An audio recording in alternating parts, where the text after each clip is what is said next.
दोस्तों नमस्कार। Open secret YouTube channel में आपका स्वागत है। मैं आपका दोस्त आशीष चांद।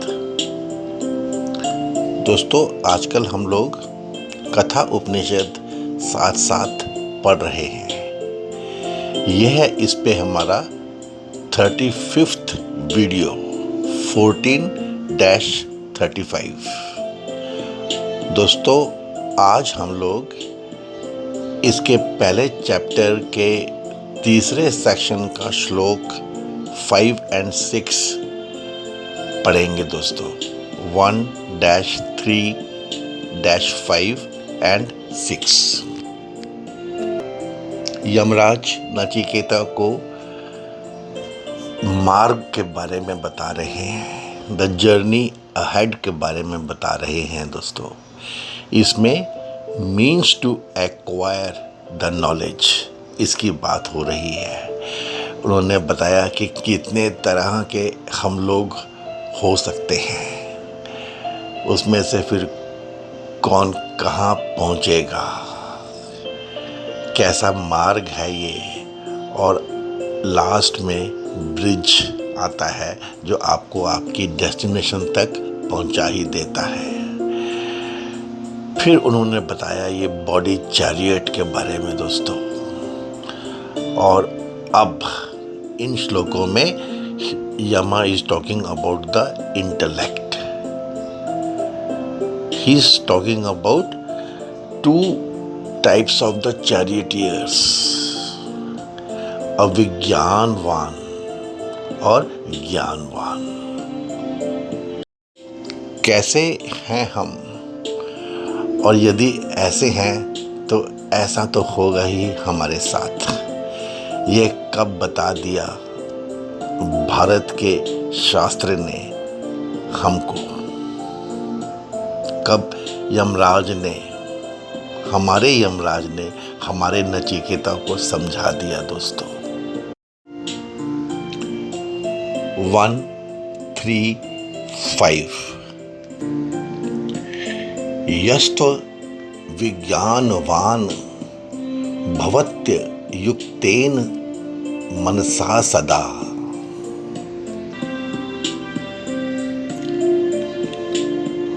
तस्येन्द्रियान् वश्यानि दुष्टाश्व इव सार्थेय।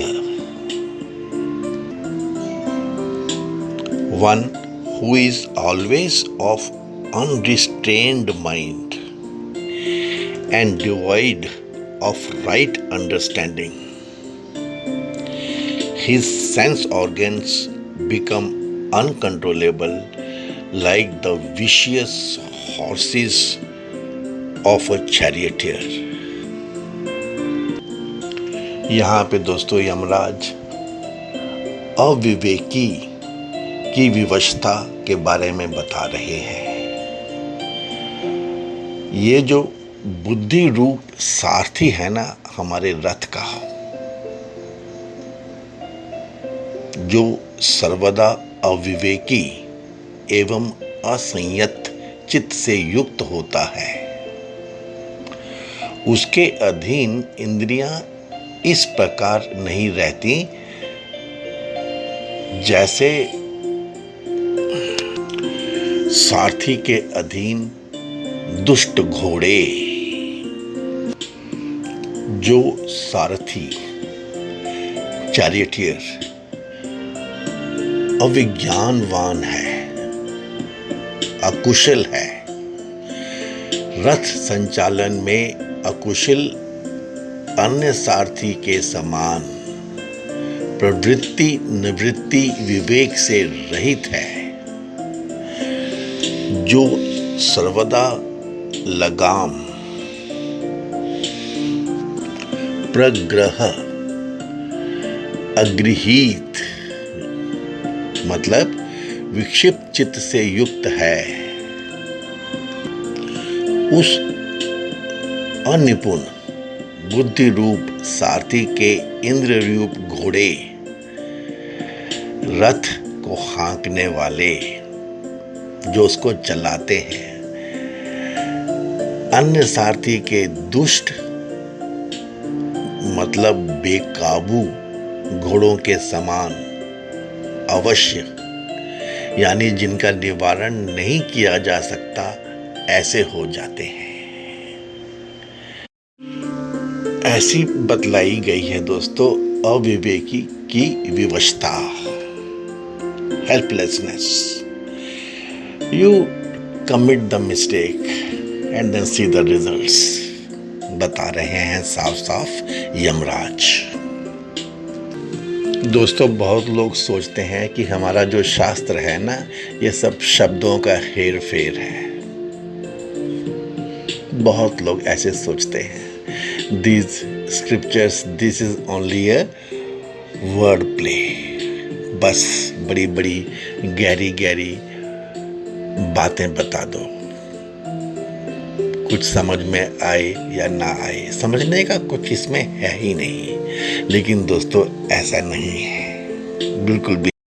ये यात्री के बारे में, मार्ग के बारे में, बॉडी चैरियट के बारे में, ब्रिज के बारे में, ये सब बताने का जो मीनिंग है, क्यों बताया, वो इस श्लोक में दोस्तों बताया जा रहा है।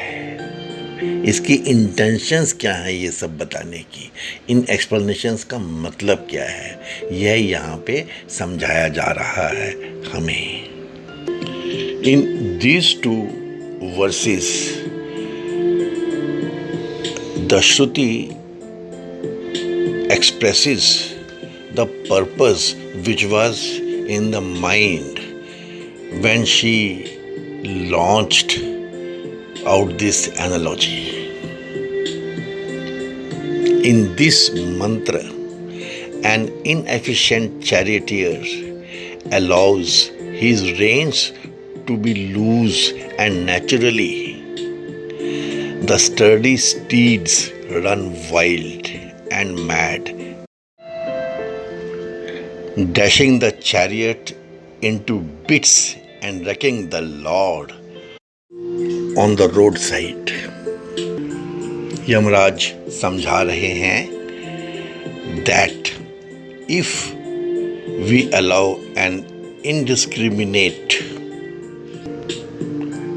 intellect to let our minds loose, then the sense organs running wild among the sense objects shall wreck the body in sensuous excesses. The implication is that if an individual seeker wants to lead a religious life of perfections and hasten his evolution, he has to keep his mind steady with his discriminating intellect, and thus guide the sense horses properly in full restraint and perfect control। ऐसा बताया है यमराज ने इस stanza में। It is not a mere word play, there is a meaning to the analogy। Then comes 1-3-6।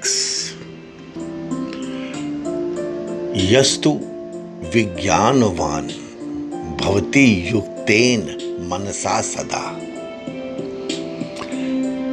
तस्ये इंद्रियाणि वश्यानि सदश्वा इव सार्थे। यहाँ पे तो बता रहे हैं, but of him who knows and has a mind always controlled, the senses are always controllable as the good horses of the driver। यहाँ पे विवेकी की स्वाधीनता की बात बताई गई है दोस्तों। बुद्धि रूप सारथी कुशल और सर्वदा समाहित चित्त से युक्त होता है, उसके अधीन इंद्रियां इस प्रकार रहती हैं जैसे सारथी के अधीन अच्छे घोड़े। बुद्धि रूप सारथी, जो पहले बताया उस सारथी से विपरीत ये कैसा होता है? विज्ञानवान, कुशल, मन को नियंत्रित रखने वाला, संयत चित्त होता है जिसका, उसके लिए अश्व स्थानीय इंद्रियां प्रवृत्त और निवृत्त किए जाने में इस प्रकार शून्य होती हैं जैसे सारथी के लिए अच्छे घोड़े। Yamraj is explaining, just as an intelligent driver, by the intelligent manipulations of the reins, guides the horses along the road which the master needs to ride through, so too an intelligent seeker must, with his pure intellect, keep his mind in restraint and control, and must thus guide his life through the path of God, without allowing the horses to run down the embankments into the muddy fields of reckless play, there to break the chariot and end the ride in a tragic wayside crash. These two verses focus on the intellect, which can be of two opposite types. पहले में बताते हैं, यह तू अविज्ञानवान भवति, he who is of a non-discriminating intellect, अयुक्तेन मनसा सदा, having an unrestrained mind always, तस्य इंद्रियाणि अवश्यानि, his senses are uncontrollable, दुष्ट अश्वाह इवा सारथे, like the wild horses of the charioteer. एकदम क्लियर समझ में आने लग पड़ता है दोस्तों। और फिर अगले श्लोक में बताते हैं, यह तू विज्ञानवान भवति, he who is of a discriminating intellect, युक्तेन मनसा सदा, having restrained his mind always, तस्य इंद्रियाणि वश्यानि, वश में रहती हैं, his senses are controllable, सद अश्वाह इवा सारथे,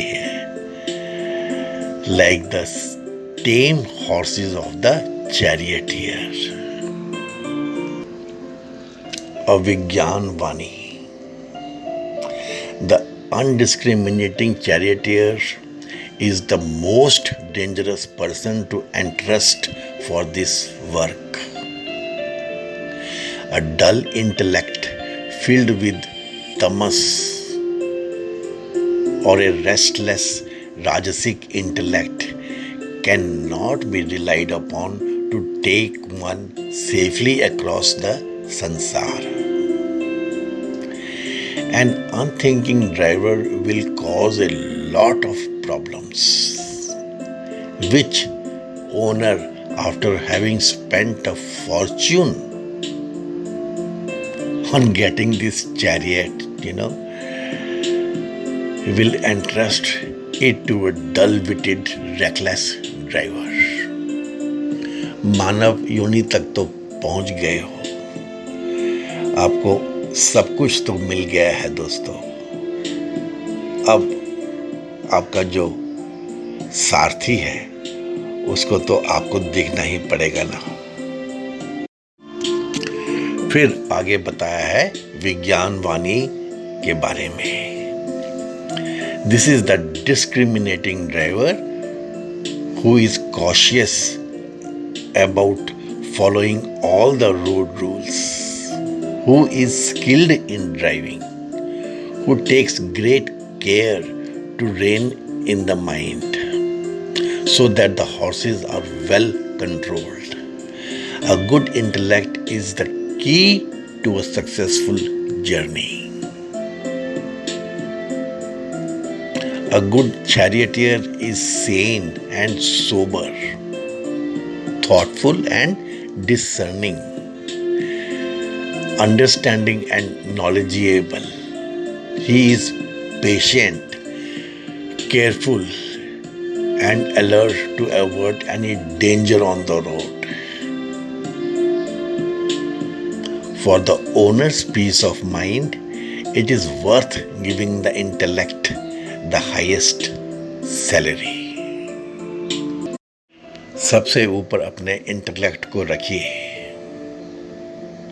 शिवजी ने भी मां पार्वती से यही कहा था, सबसे ऊपर विज्ञान ही है। This getting into automation means आपने सीख लिया, या जो मन ने कहा आपने कर दिया। तो मन तो इंद्रियों के पीछे है और इंद्रियां तो भाग रही हैं वाइल्ड हॉर्सेस की तरह। क्या होगा फिर आपका दोस्तों? द विज्ञान वाणी is capable of choosing Shreyas.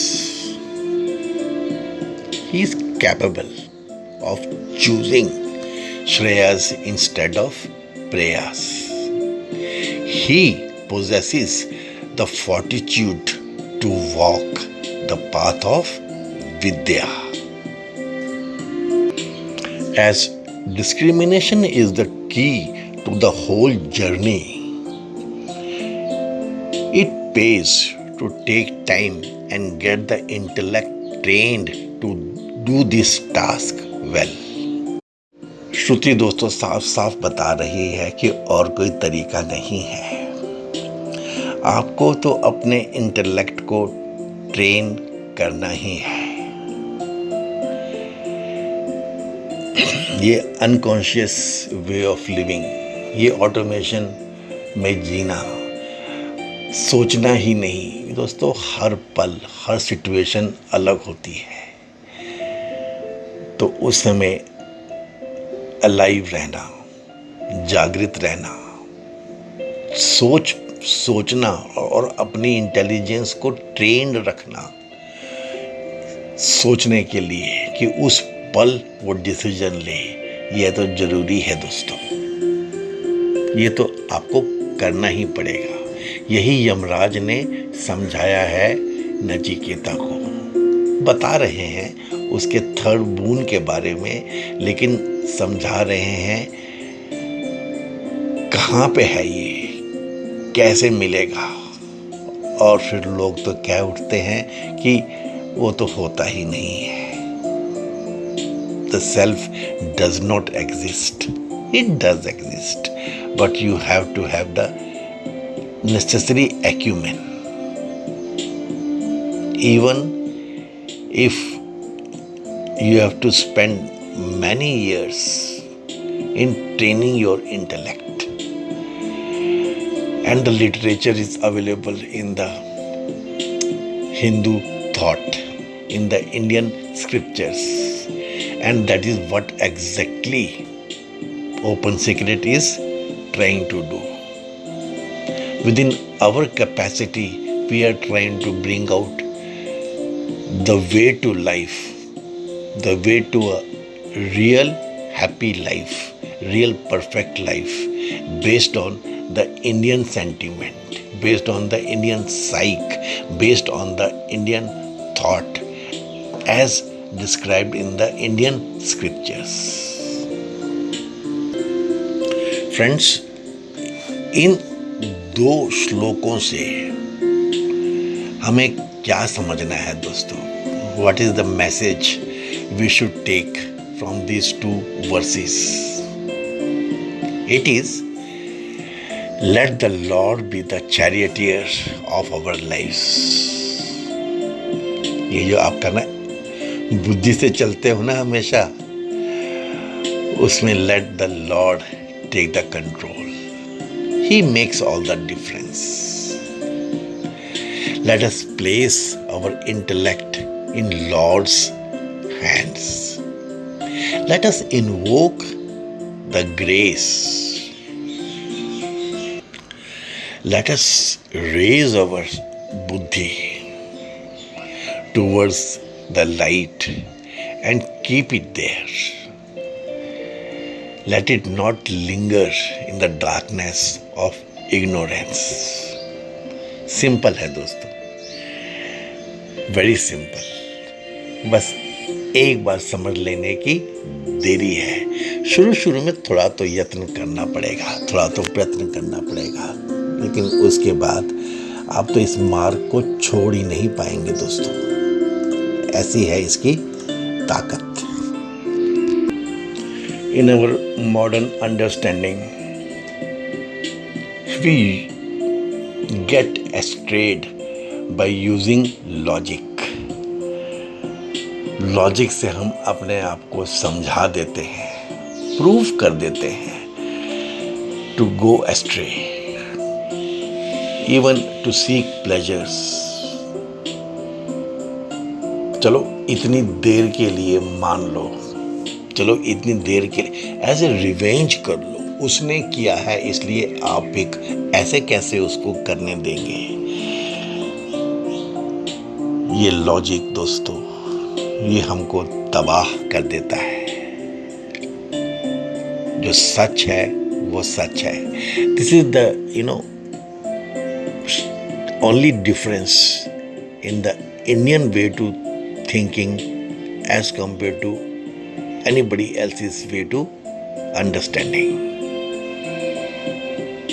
This using logic to allow yourself to seek pleasures, the way of prayers, is not allowed in spiritual journey as per Indian thought. It is as simple as this, friends. चलिए friends, अब हम इसको विराम देंगे दोस्तों। आप लोगों को ये अच्छा समझ में आने लग पड़ा होगा। I am pretty sure you would have liked open secrets explanation of the sutras. I am pretty sure you would be liking the contents of this simple story. Please share this video with those friends whom you feel are capable, and to those who will be helped by this thought. Friends, please help us enlarging our viewership. ये आपके लिए ही है, आप जैसों के लिए ही है, और हमारा तो ये सतत मानना है कि पहुंचना तो सबको हमको उधर ही है, और जब वहाँ पहुँचें तो हम तो यही चाहेंगे कि जो हमने स्टडी की है, जो हमने मेहनत की है, जो हमने कोलेट किया है, ये हमारों के काम आए, आपके काम आए, और आप इसको फिर आगे बढ़ाएं, स्वयं को आगे बढ़ाएं, समाज को आगे बढ़ाएं। Okay friends, thank you very much. May God bless us all. In the and I will say my childhood prayer. हे पूर्ण परमात्मा, पापों का कर खात्मा, विश्व बने धर्मात्मा, सब है तेरी आत्मा। Thanks friends.